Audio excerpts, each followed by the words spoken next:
God bless you, Izzy. I literally can't think about it. Or else, like, and nothing's gonna be okay. Do it. That feels like a trick question. I think my roommate is horrendous. No, don't laugh at me. I'm sorry. Hey everyone! Welcome or welcome back to my YouTube channel. So today I'm going to be doing a little get to know me Q&A type video.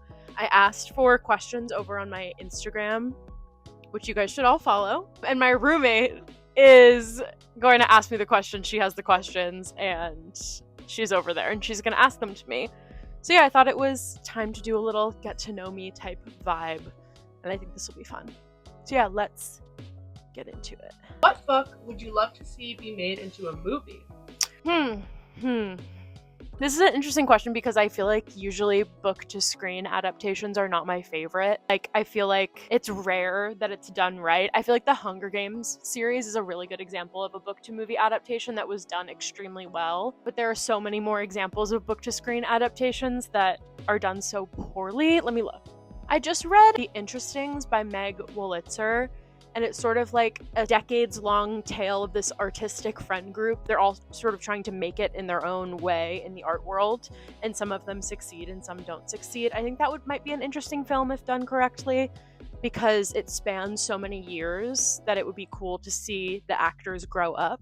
Anything like that, sort of like Yellow Jackets-y with like the young and the old actors could be kind of cool. The Magnolia Park series could make a fun TV show because we already have Gossip Girl and so many people loved that, and it's just so drama filled. I would be worried they were going to ruin it because I loved it so much, but Magnolia Parks could be a fun one too. What's an unpopular book you loved that needs more hype? I don't see a ton of people talking about They're Gonna Love You by Meg Howry, which is a lit fic book about a girl who grew up as a dancer and her whole family were dancers, and it's sort of about her realizing that she's not going to be the one to follow in those footsteps. I loved that book. It was so well written and gorgeous, and also sort of has a backdrop of New York City in the 90s and the AIDS crisis that was going on, and I think that was really well done. So I loved that book, and I think more people should be talking about it because I don't hear a ton. James Baldwin, Giovanni's Room, is one of my favorite classics ever, and I feel like it's the one of his books that gets talked about the least in general. It's not his most popular one or most well-known, and it's like my favorite classic ever. I loved that so much. Oh, and I loved this book. I'm taking it out because it's right behind me. Cat Person and Other Stories by Kristen Rupinian. Cat Person was a really popular... God bless you, Izzy. Cat Person was published, I believe it was in the New Yorker. It was a New Yorker story that kind of blew up. This is the rest of her story collection, and I know a lot of people talk about the actual story Cat Person, but people don't really talk about this collection of essays, and I really liked it. So those are my takes. What's one book you could read over and over and not get tired? I mean, The Hunger Games. I'm just like, I have Hunger Games on the brain right now, but I obviously just read Sunrise on the Reaping and it changed me as a person, and I literally can't think about it, or else like, and nothing's gonna be okay. I'm like thinking about rereading the whole series and like just that whole franchise. I think if I had to pick one book that I had to read from the series, it would be Catching Fire over and over again, although Sunrise on the Reaping is now a close second, but I think that's a good option. Definitely, I could read those books forever. Okay. This one is from Izzy. This one is from Izzy, my roommate. When is the last time you cried at a book, and what book was it? Also, hi Gemma, it's Izzy your room. Hi Izzy. Shout out Izzy. The last time I cried at a book was, you guessed it, Sunrise on the Reaping. The thing is, I don't really cry at books. I'm not a big like media crier. I don't really cry at movies or TV shows or books. Like, it takes a lot for me to actually cry during one of those. I teared up at Sunrise on the Reaping. Before that, though, the last time I teared up during a book was A Court of Wings and Ruin by Sarah J. Maas.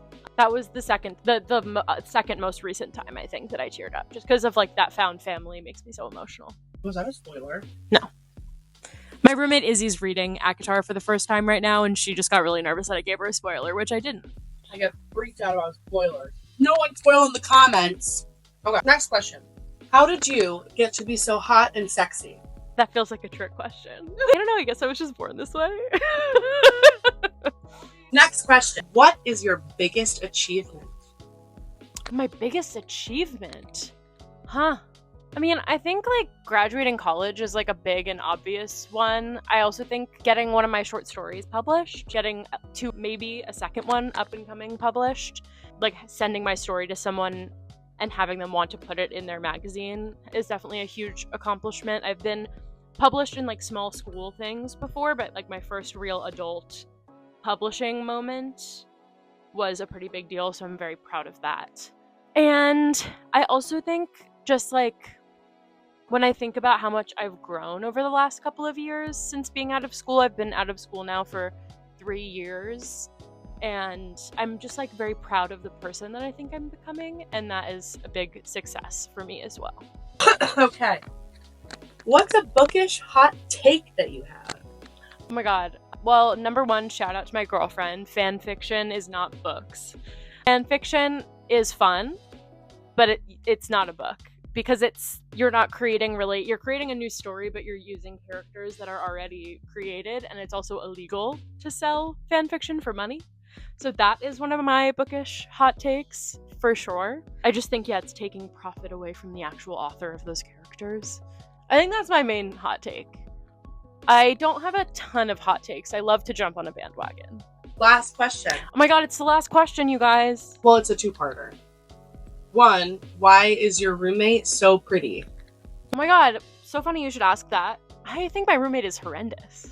No, my roommate is gorgeous and beautiful and talented, and everyone should go follow her. What's the second part? Part 2 is, tell us about the book you're writing. Oh my god, the book I'm writing. Yes, author reveal. I am a writer, and that's why I love reading so much, mostly. I'm currently working on 2 different projects. One of them is a more like realism-based project that I'm sort of just now starting. I'm like only a couple chapters into it. And it's sort of like a mix of like the L word and a traditional romance book and all of that sort of stuff. It's about a queer lesbian living in Brooklyn, basically. And I don't have much more of an idea of what it's going to be than that, but I'm having fun writing it so far. And then my main project is I have like 150 pages of a book I'm working on that's about, it's a sort of like queer speculative coming of age style book, sort of like Bunny by Mona Awad-ish, about a group of polyamorous queer people at a upstate New York liberal arts college. Don't laugh at me. I'm sorry. It's just always a gag. I know. And I've been working on that for a year or two, and I'm sort of at a standstill with that, which is why I'm working on my other project, but I love both of them.